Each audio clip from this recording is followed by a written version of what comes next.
Cam Marston's new puppy has expensive taste. And this week, while the rest of his family's out of town, Cam's discovered his actual job has become full-time appraiser of whatever's currently in her mouth. Our new puppy got the TV remote control this morning.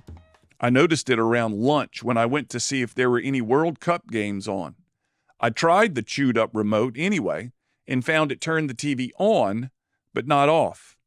And I'm ashamed to say it, but I lost my mind because that remote was brand new, less than 24 hours old. It replaced the remote she ate last week, which I'd finally gotten around to replacing to the tune of a couple of $100. The remote controls in my house need to live somewhere up high where she can't reach them while she's still in the puppy stage, which is to say another couple of years, give or take. So do shoes, pillows, and anything else of value. She'll eat anything and everything, and she does. There's a small piece of firewood she occasionally chews on, and that's fine. I'm happy with that arrangement. But she very clearly prefers the taste of things that cost money and take effort to replace. It's like she has a radar for anything expensive. She knows to leave the cheap and unimportant stuff alone. Old stinky tennis shoe? Leave it alone. New pair?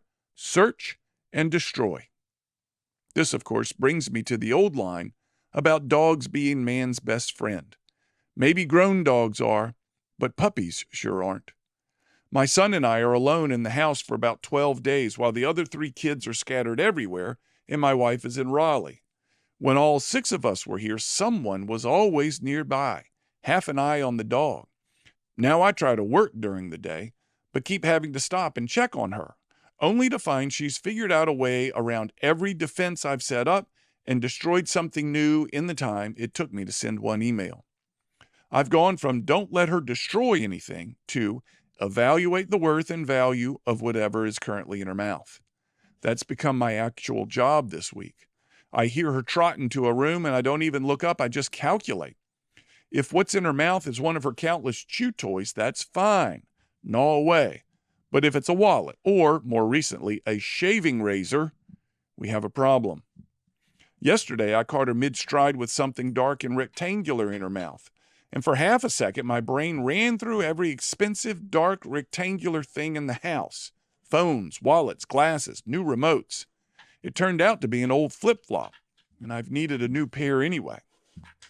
When my son's home, he's chief distraction officer, mostly because an entertained puppy isn't going to chew his guitar or his Xbox.